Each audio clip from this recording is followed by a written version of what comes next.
Pernah kebayang nggak sih kalau video-video super pendek yang biasa kita scroll di HP itu ternyata bisa jadi sebuah industri raksasa? Hari ini kita bakal bongkar habis fenomena drama pendek dari Tiongkok atau yang lebih kita kenal dengan sebutan Dracin. Oke, ini dia agenda kita. Pertama, kita lihat dulu seberapa gila sih perputaran uang di industri ini. Terus kita bedah resep rahasianya kenapa bisa bikin nagih banget. Abis itu kita lacak jejaknya yang udah mulai mendunia, kita selami juga cara kerja salah satu platformnya, dan yang terakhir, kita coba jawab pertanyaan paling penting. Ini beneran peluang atau cuma hiburan semata? Oke, kita masuk bagian pertama, drama triliunan rupiah. Kita mulai dari angkanya dulu ya, karena skala industri ini, jujur aja, benar-benar di luar nalar dan mungkin bakal bikin kalian kaget. Nah, ini dia pertanyaan utamanya. Kedengerannya hampir gak masuk akal kan? Sebuah drama yang durasinya cuma beberapa menit per episode, gimana ceritanya bisa menghasilkan uang triliunan? Dan ini jawabannya. Lihat angka ini. Serius, ini bukan salah ketik. Proyeksi pendapatan industri ini di tahun 2025 itu mencapai 156 triliun rupiah. Saya ulang ya, 156 triliun. Gila kan? Cuma dari video vertikal yang kita tonton sambil santai. Nah, yang bikin makin menarik itu ini.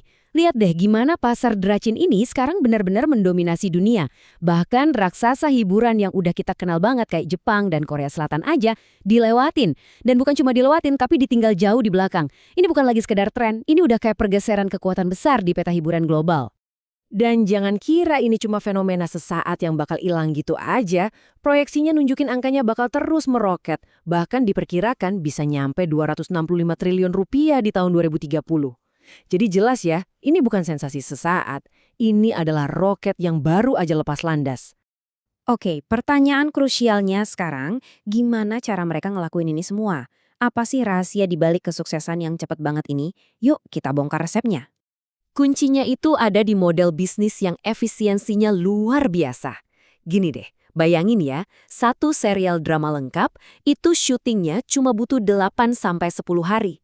Biayanya cuma sekitar 2-4 miliar rupiah. Dan hasilnya bisa langsung viral dan keuntungannya berlipat-lipat. Ini kecepatan yang belum pernah ada sebelumnya di industri hiburan. Nah, selain produksi yang ngebut, kontennya sendiri juga dirancang khusus. Ada 3 bahan utama yang bikin kita kecanduan. Pertama, formatnya vertikal, pas banget buat ditonton di HP. Kedua, ceritanya itu penuh plot twist, bikin kita nebak-nebak terus. Dan ketiga, setiap episode akhirnya selalu gantung, alias cliffhanger. Dijamin bikin kita nggak sabar buat nonton episode berikutnya. Formula candu yang sempurna. Kita lanjut ke bagian 3, menaklukkan dunia. Ternyata sukses besar di Tiongkok itu baru permulaan. Sekarang invasi globalnya udah dimulai, dan disinilah ceritanya jadi makin gila.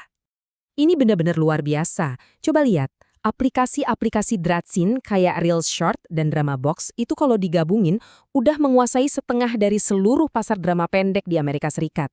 Setengahnya loh. Mereka bukan lagi pemain baru di sana, tapi udah jadi salah satu rajanya. Terus, siapa sih yang nonton di Amerika?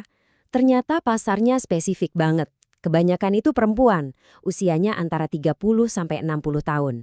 Dan genre favorit mereka? Kisah cinta sama CEO kaya raya dan cerita-cerita balas dendam. Jelas banget kan target pasarnya. Nah, ini poin yang paling penting. Ini bukti kalau model bisnisnya berhasil. Orang-orang di Amerika itu rela bayar. Mereka nggak ragu ngeluarin sekitar Rp35.000, mungkin cuma seharga secangkir kopi, buat nonton beberapa episode aja. Ini artinya modal monetisasinya beneran jalan. Kutipan ini menurut saya ngerangkum semuanya dengan sempurna. Sebuah model hiburan yang murah, super pendek, dan 100% digital. Ini bukan lagi main-main ya. Ini adalah bisnis serius yang lagi mengguncang fondasi industri konten di seluruh dunia.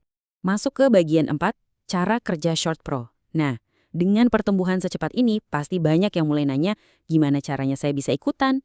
Ini yang membawa kita buat ngelihat lebih dekat salah satu platform yang lagi rame dibicarain. Namanya Short Pro. Biar kita paham model bisnisnya dari dalam. Ngelihat angka-angka triliunan tadi, pertanyaan yang wajar banget muncul di kepala kita adalah, apakah ini sebuah peluang investasi? Yuk kita cari tahu jawabannya dengan membedah cara kerja platformnya. Oke, ini dia, Short Pro. salah satu platform yang memungkinkan penggunanya buat berpartisipasi dalam promosi drama-drama pendek ini. Tapi, cara kerjanya ini sering disalahpahami. Coba kita lihat lebih dalam, gimana platform ini mendefinisikan dirinya sendiri. Nah, menurut FAQ resmi mereka, penting banget buat kita pahami definisi ini. Short Pro itu mendefinisikan dirinya sebagai platform hiburan digital dan promosi konten. Mereka bilang secara eksplisit kalau ini bukan lembaga keuangan dan tidak menghimpun dana investasi. Ini poin yang penting banget. Nah, ini dia inti penjelasannya. Kita coba bandingin ya, antara ekspektasi pengguna dengan realitas yang ditawarkan platform. Banyak orang mungkin mikir ini adalah investasi finansial dengan jaminan untung. Tapi, realitasnya menurut platform, ini adalah program dukungan drama, di mana insentif yang didapat itu berdasarkan aktivitas kita, bukan dari hasil investasi. Jadi, uang pengguna itu larinya kemana? Platform ngejelasin kalau dana ini disebut dana partisipasi yang dipakai buat biaya operasional. Mulai dari biaya iklan digital, promosi konten dramanya, distribusi iklan di medsos, sistem insentif buat pengguna, sampai buat operasional dan pengembangan platform itu sendiri. Perlu dicatat, menurut mereka, dana ini sepenuhnya dipakai buat operasional dan promosi, bukan dikelola sebagai produk investasi.